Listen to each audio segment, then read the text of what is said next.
Ya, Anda kembali di Apa Kabar Indonesia Pagi. Kita lanjutkan kembali perbincangan. Saya langsung ke Gus Fahrur. Gus, kalau tadi meminjam istilah yang disampaikan oleh Kang Maman masih ada relasi kuasa begitu ya. Nah, apakah eh, dapat dilakukan, Gus, meminimalisir gitu dampak negatif dari relasi kuasa ini agar tidak ada lagi kasus kekerasan seksual gitu di institusi pendidikan?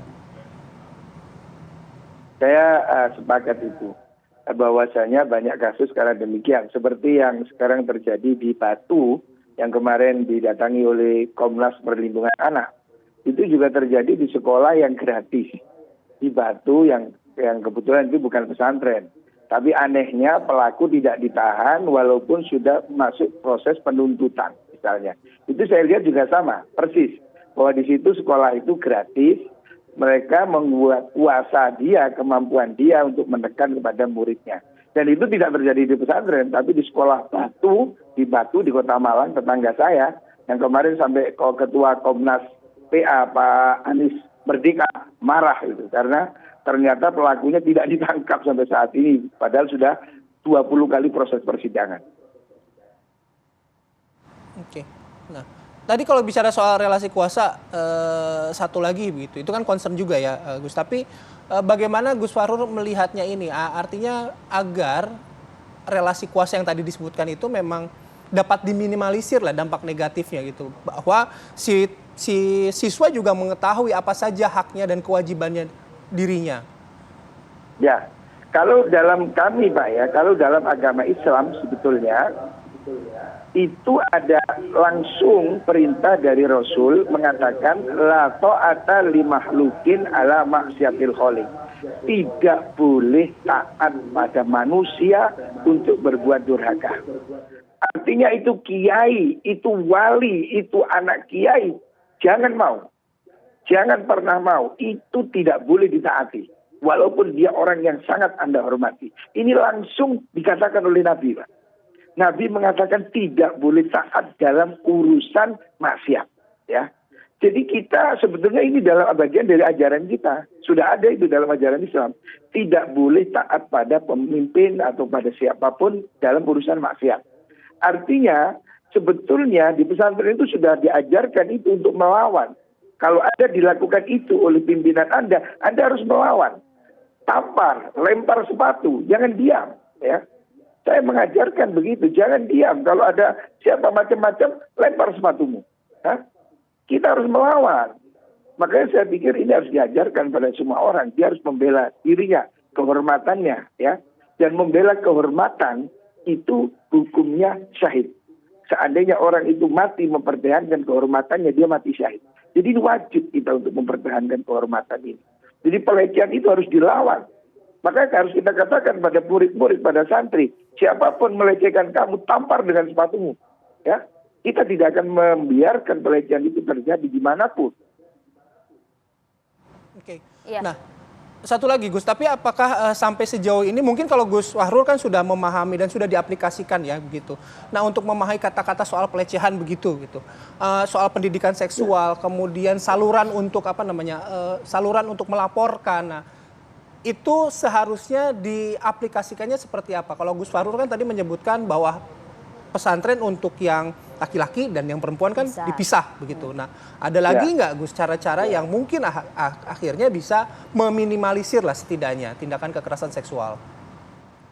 Ya, ini begini, menurut saya ini adalah komunikasi orang tua juga penting. Artinya orang tuanya harus juga sering menengok ke pesantrennya dan pesantren juga harus terbuka dengan wali santrinya supaya komunikasi terjadi. Jadi jangan supaya orang tua bisa mendeteksi bagaimana keadaan anaknya. Jadi saya kira seperti kalau di pesantren kita itu setiap bulan ada waktu wali murid datang untuk mengunjungi anaknya. Kalau yang jauh telepon, ya, supaya ini segera terdeteksi kalau ada masalah. Jadi mungkin komunikasi ini penting antara orang tua dengan anak dan dengan pihak pesantren. Tetapi yakinlah saya, ini adalah kasus-kasus yang bukan merupakan problem besar. Ini ada satu dari sekian. Tetapi kita tegas, melawan, kita ajarkan perlawanan itu. Kalau perlu kita harus umumkan kepada semua orang, apabila kamu dilecehkan, tampar dengan sepatu. Ya. Kita tidak akan mentolerir dilakukan oleh siapapun seperti ini. Perlawanan itu diajarkan, tapi jadi penasaran juga Bang Jasra bahwa sebenarnya untuk di institusi pendidikan yang boarding school begitu ya, penelusuran dari KPAI sendiri, pendidikan seksual itu kemudian diterapkan tidak sih? Diajarkan tidak kepada para siswa? Ya, ini kan sebagian besar lembaga pendidikan kita ini kan didirikan oleh masyarakat ya, baik pesantren maupun boarding school. Yang saya kira kalau dalam kurikulum di Kemendikbud sebetulnya ada gitu soal bagaimana mengajarkan pendidikan reproduksi untuk remaja gitu ya. Di lapangan ini. Nah, cuman ini kan sebagian gitu ya, dan tentu harus kita lihat lebih jauh gitu ya.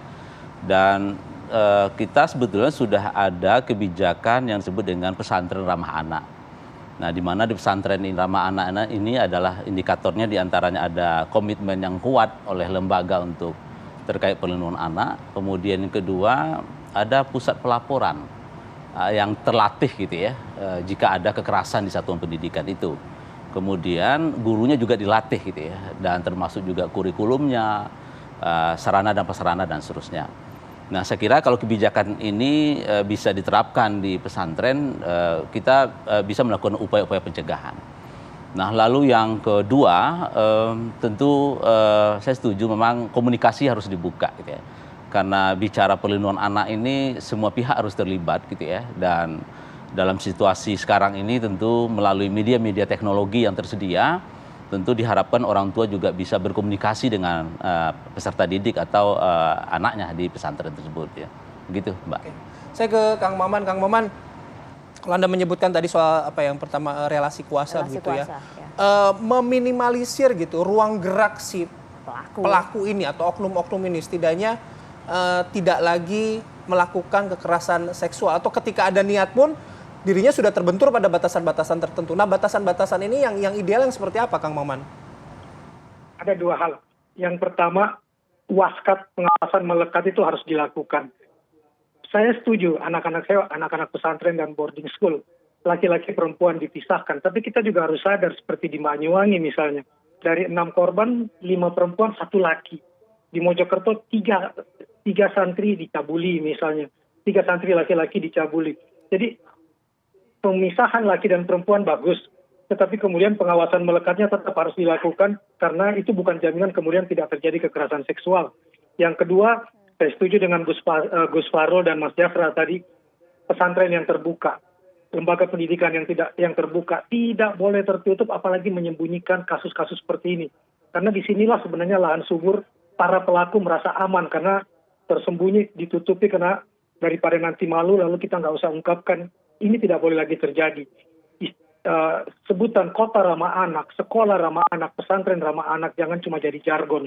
Tapi betul-betul ada program-program nyatanya, wujud-wujud nyatanya. Dan satu lagi yang paling penting adalah penggentar jeraan.